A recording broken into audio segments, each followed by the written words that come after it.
Speaking of fathers and sons, when we come back here from the sports show, Jack Morris, Cactus Jack, and his son. He's got two sons out here, but they've got a special creative outdoor entrepreneurship that they're working on.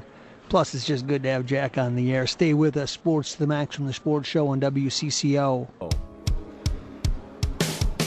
Welcome back from the Sports Show. Mike Max, Dan Cook out here, David back in studio, Justin Schmidt here as well.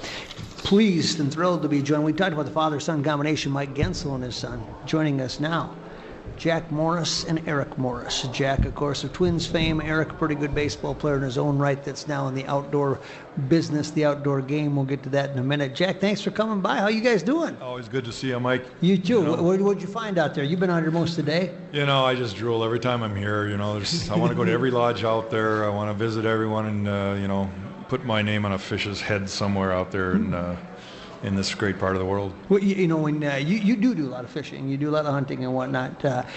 Generally, you go to Canada, what, twice a year? Well, as much as I can anymore.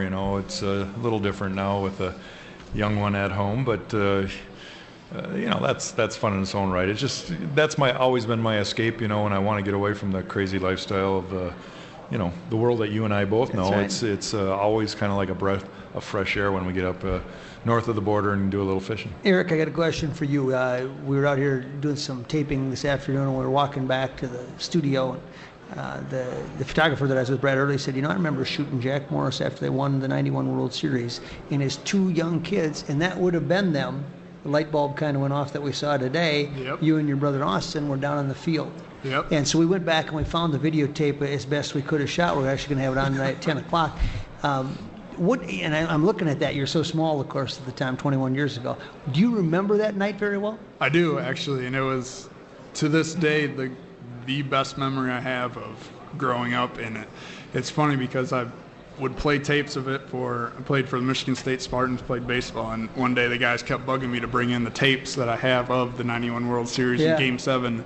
And sure enough, at the end of them is my brother and I going down on the field and seeing my dad, and I ended up crying on his shoulder. So all my guys... It's one of the greatest shots I've ever seen. Yep, and it's the only time in my life, besides I might have got married a week ago or a couple months ago, but only time I cried because I was happy.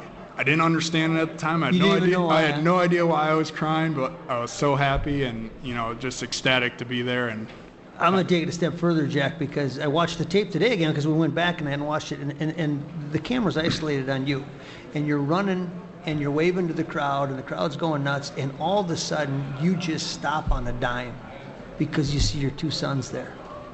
And you just stop, and it's like you can't believe that they're down there on the field. What do you remember about that? Well, I was kind of surprised, but somehow my father was able to get them down to the top railing.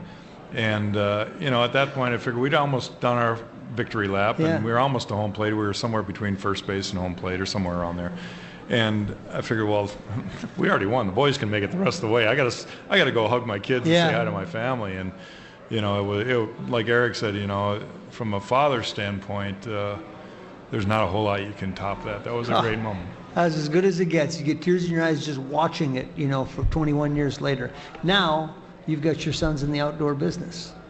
Well, we're it's something I've tried to expose them to at an early age, and they've been a part of it. And Austin and Eric, I guess turn it over to Eric and let him explain. But it's an exciting opportunity for them, and I'm doing everything I can to help them be successful in it. Eric, what is it? Well, it's called alloutfitters.com, and basically what it is, we put together the world's largest directory of hunting, fishing, wing shooting, and adventure, outfitters, lodges, charters, guides, anything. So anyone who wants to find the next place they want to go, alloutfitters.com is the place to find it, from moose hunts in the Yukon to walleye fishing lodges in Ontario to a marlin charter in Florida. We've got them all over 15,000 outfitters on there and growing every day, and it's a place to go to find your hunting, fishing adventure. Now this was a leap though, because you and your brother have gone together on this, but you quit the jobs that you're at and you said, we're going to give this a shot. This is really an entrepreneurial task that you're taking on. What led you to say, what market research did say, this is what I want to do? Well, like my dad said, we were blessed to be raised under Jack Morris, who had us from the youngest age out on ATVs, out fishing for bluegill off the dock at our lake. And we love the outdoors and love, the whole industry. And I'm a civil engineer from Michigan State. My brother's a aerospace engineer from Massachusetts Institute of Technology. Yeah. Whoa. He's kind of got a brain on him. Don't use too many long words around Dad. I try not to. Where did that come from? I try not to.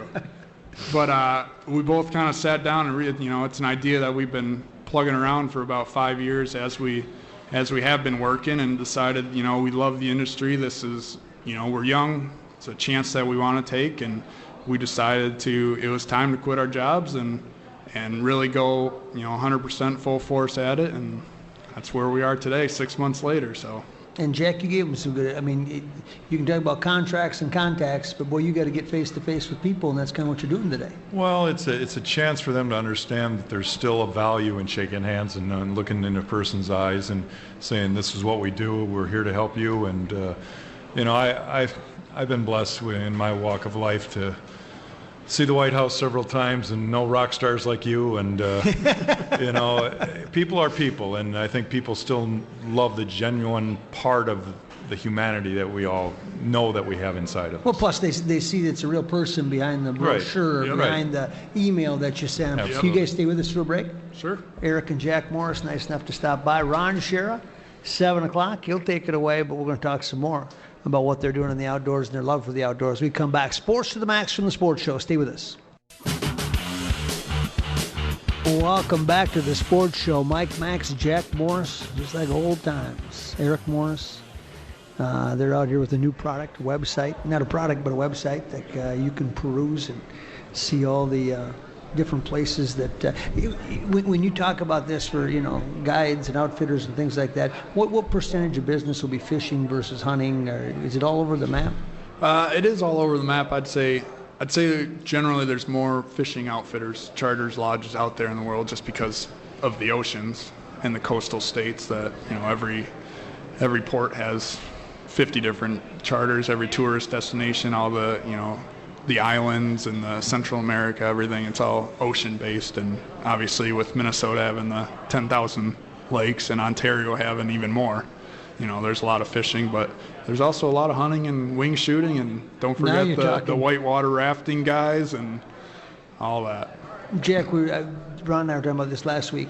When you go somewhere in general, if you know it well, do you go alone, or when do you decide to go with a guide? Well, quite honestly, I haven't done that in several years. I'm not as much of a hunter as I used to be. I still enjoy But for fishing too.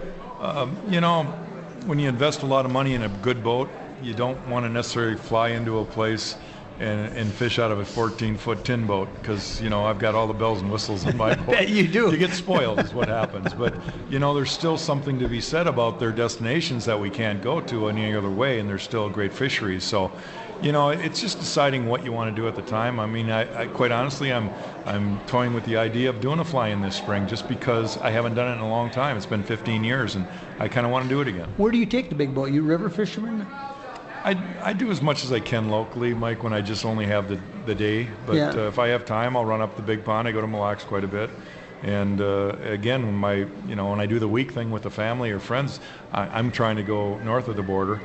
Again, because I'm spoiled, and they let us still come up to Canada. It's great. I know. Eric, you and Austin and Jack go out fishing. Who catches the most fish? I do, obviously. Yeah, I thought so. God, see, I've taught him how to lie. Eric, what do you enjoy the most? If you got to go for a day, would it be hunting deer, hunting ducks, fishing? I would say still to this day, walleye fishing in Canada can't be beat. Only because I can eat that walleye that night fresh, and nothing tastes better. That's true, Jack. Just hanging out at radio stations and TV stations, seeing a guy named Mike Max, it pegs the fun meter right there. Yeah, you can't get much higher than that. Now, you guys going to go out and be here all weekend, or a couple days? They've been here for a couple days.